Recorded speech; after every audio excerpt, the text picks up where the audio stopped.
Hello students, this is Sumit Narang from K2S Career Zone and welcome to my YouTube channel. Last lecture में हम study कर रहे थे about energy stored in a capacitor और उस energy store की value हमारे पास आ गई थी half Q square by C, half C V square और हाफ क्यू वी। तो ये तीनों values energy stored in a capacitor की थी। Now our next topic is energy density of a parallel plate capacitor. तो एनर्जी डेंसिटी क्या होती है? एनर्जी डेंसिटी होती है ratio of total energy stored per unit volume of the condenser और capacitor. So energy density is defined as the total energy stored per unit volume of the condenser. It is denoted by small you और ये equal होती है total energy stored you capital you divided by volume.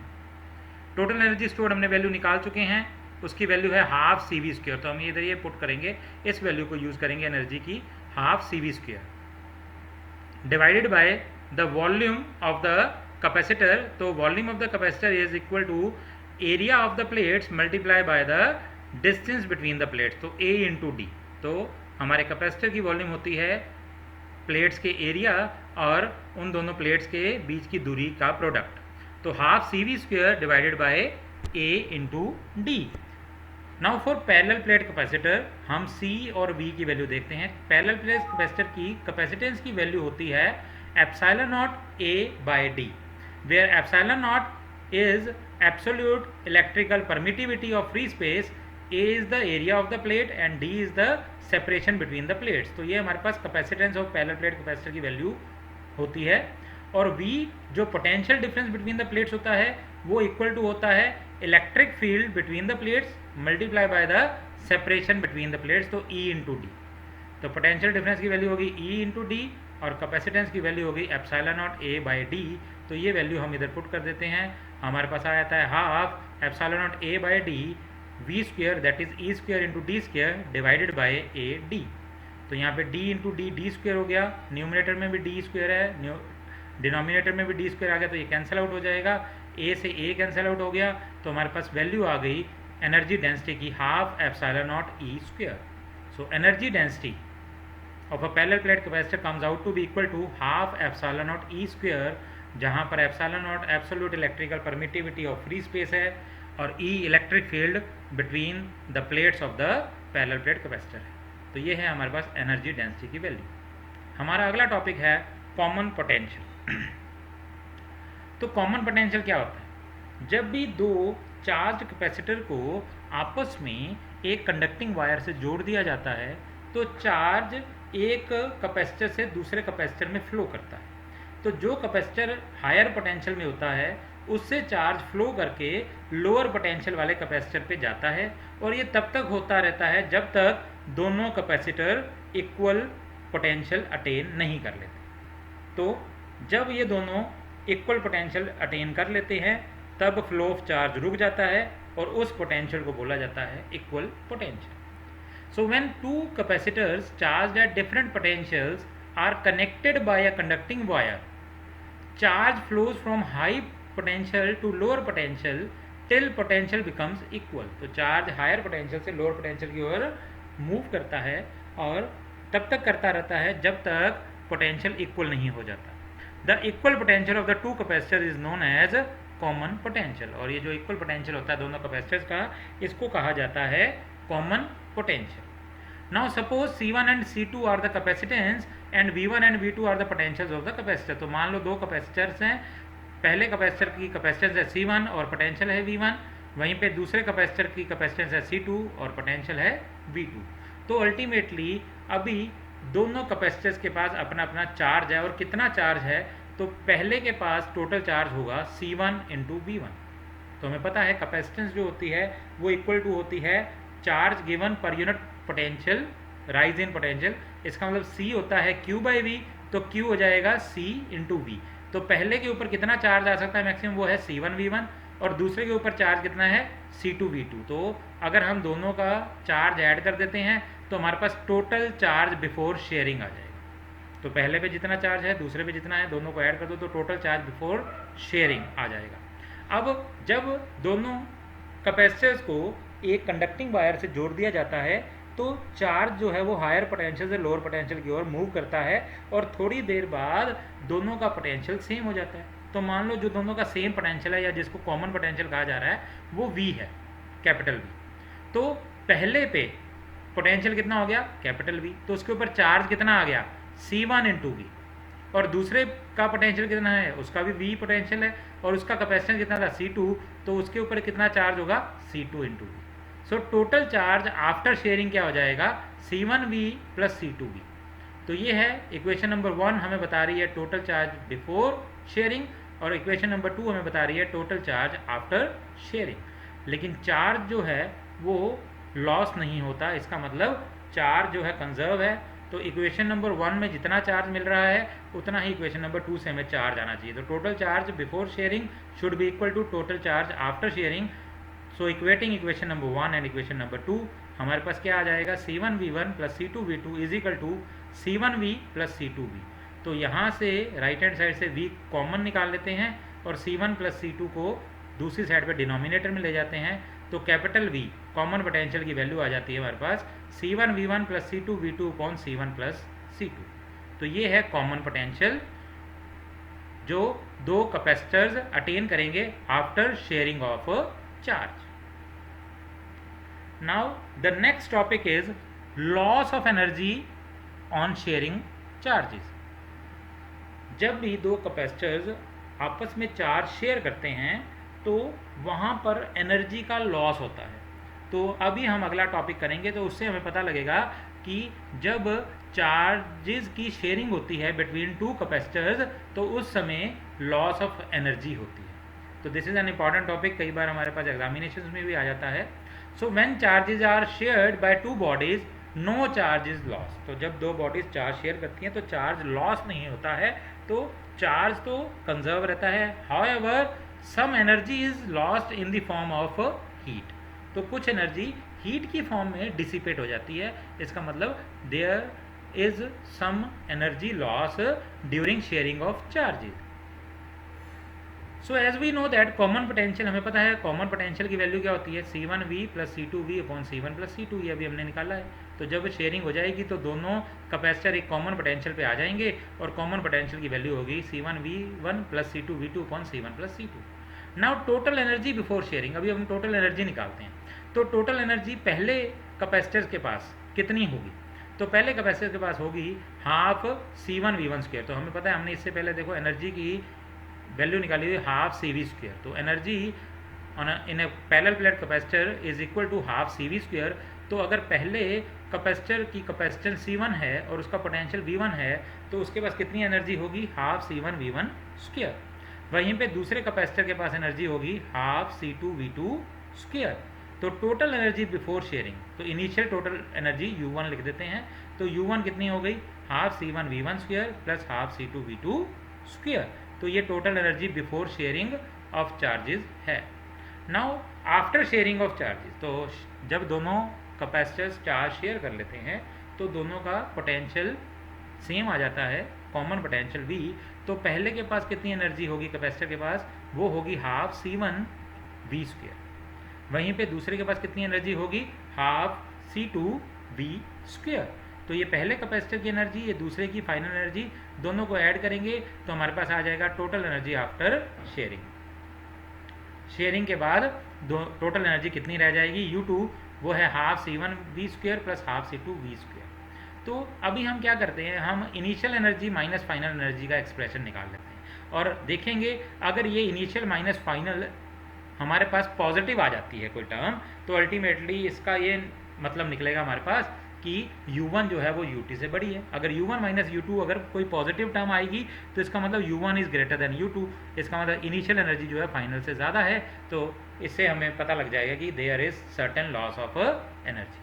So U1 minus U2 की value निकालते हैं। तो U1 है half C1V1 square plus half C2V2 square minus half C1V square plus half C2V square. यहाँ से V2V square को हम common निकाल लेते हैं, तो ये आ जाएगा half minus half C1 plus C2 into V square. तो ये इधर से V स्क्वायर कॉमन निकाल के यहाँ पे लिख दिया।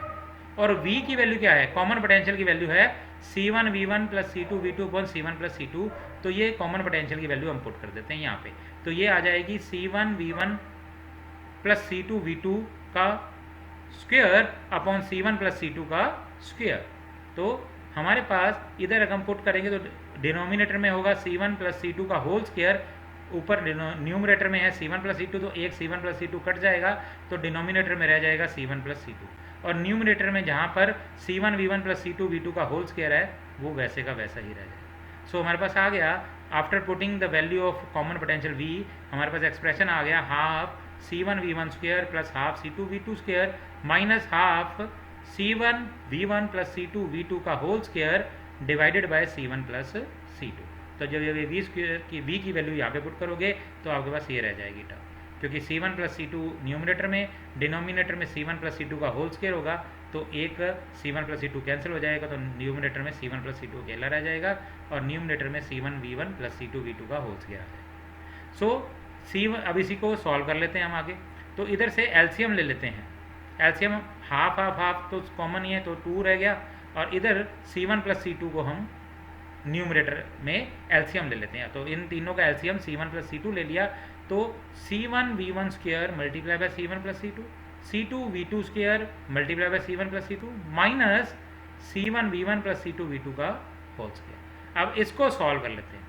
जब आप इसको सॉल्व करोगे तो आपके पास टर्म आ जाएगी, इधर से C1 प्लस C2 कॉमन निकल आएगा, V1 square plus V2 square minus 2V1 V2 हमारे पास टर्म रह जाएगी। तो आप इसको सॉल्व करके खुद देख लेना, तो आपके पास आ जाएगा, क्योंकि अंदर जब इसको मल्टीप्लाई करोगे तो ये C1 स्क्वायर V1 स्क्वायर, इधर C1 C2 V1 स्क्वायर आ जाएगा, इधर C2 C1 V2 square plus C2 square V2 square minus, इसको आप क्या करोगे, इसको खोल लोगे A प्लस B का होल स्क्वायर, तो ये C1 V1 square minus C2 V2 square minus 2 C1 V1 C2 V2।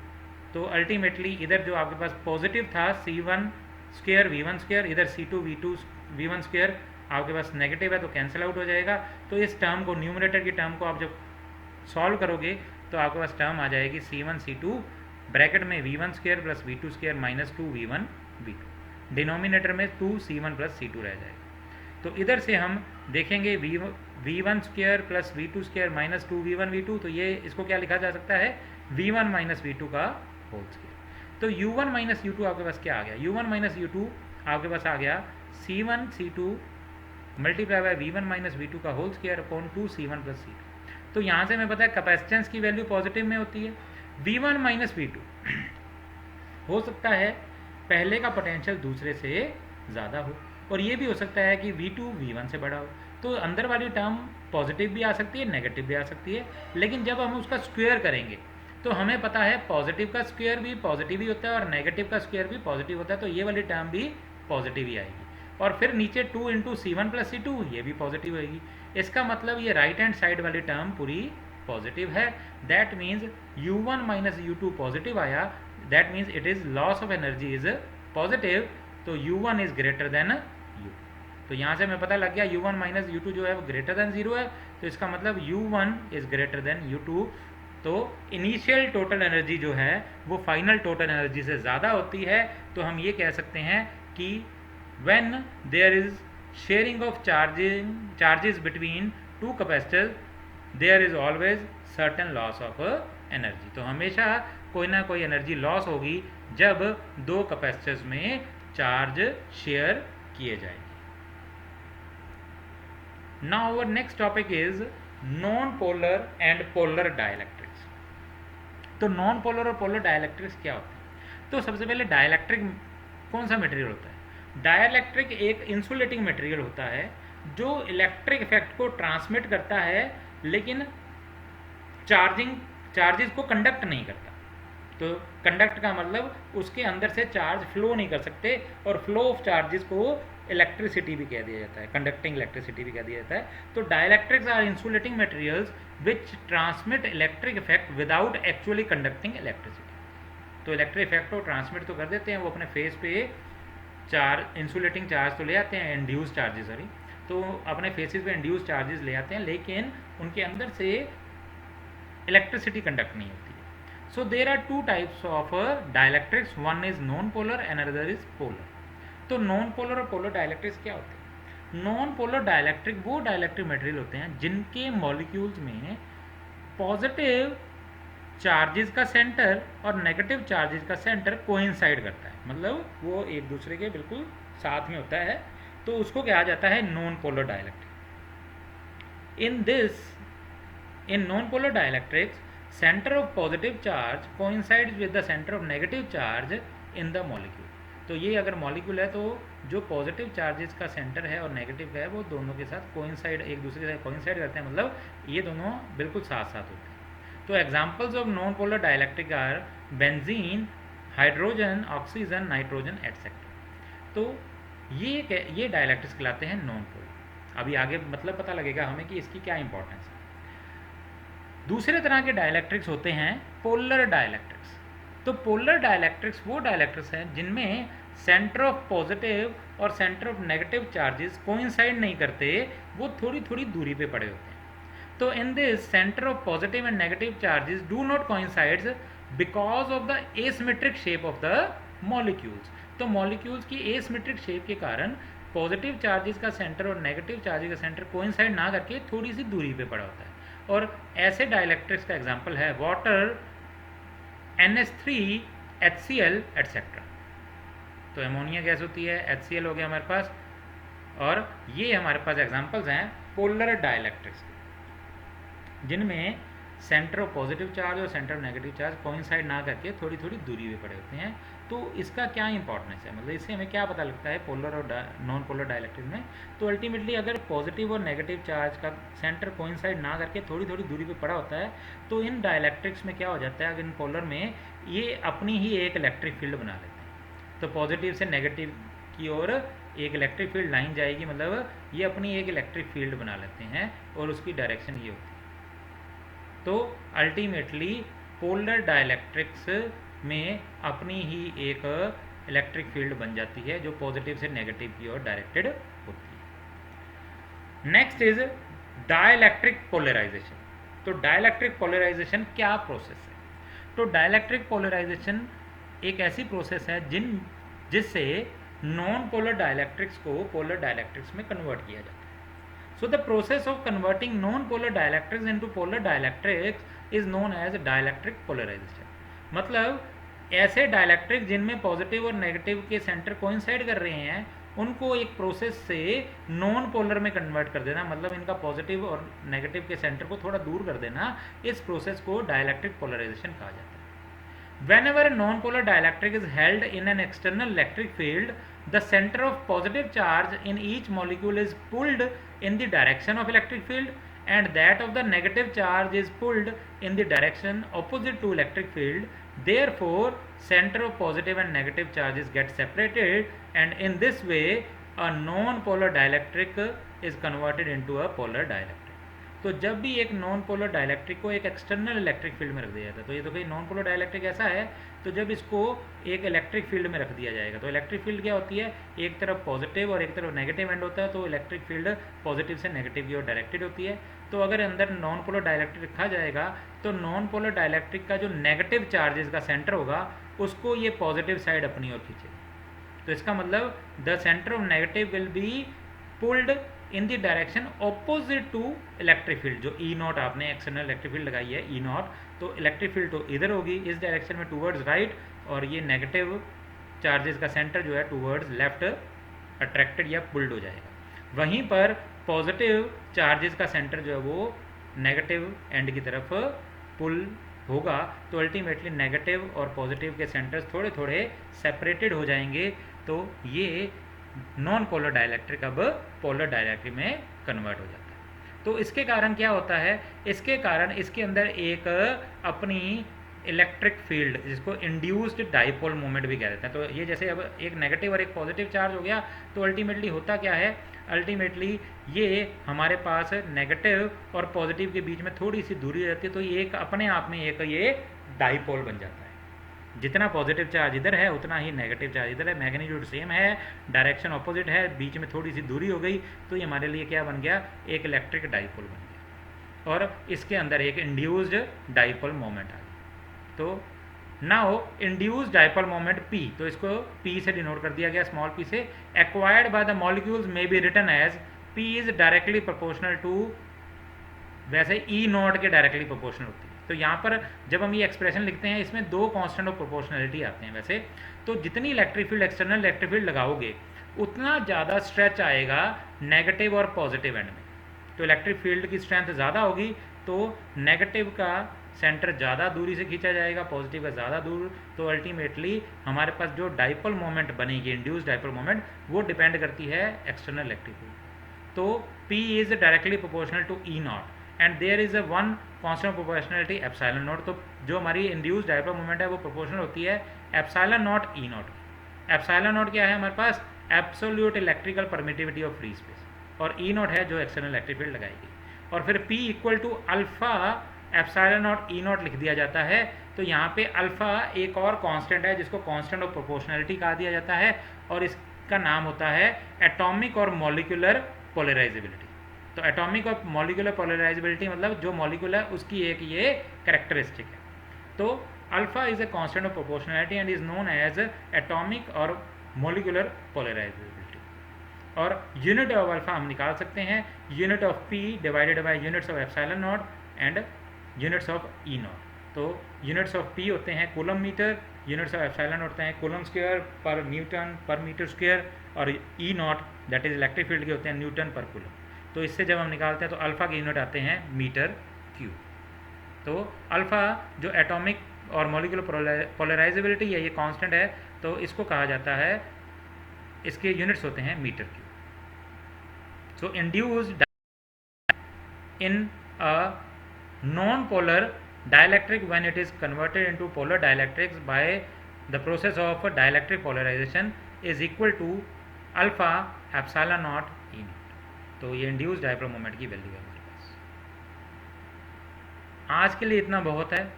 Hopefully आज के टॉपिक्स आपको समझ आ गए हैं। सबसे पहला हमने टॉपिक देखा तो वो था हमारा energy density of a parallel plate capacitor, जो कि रेशो होती है total energy stored per unit volume of the capacitor. उसके बाद हमने कॉमन पोटेंशियल देखा। जब भी दो चार्ज कैपेसिटर्स को एक कंडक्टिंग वायर से जोड़ दिया जाता है तो वो दोनों कैपेसिटर्स चार्ज शेयर करते हैं।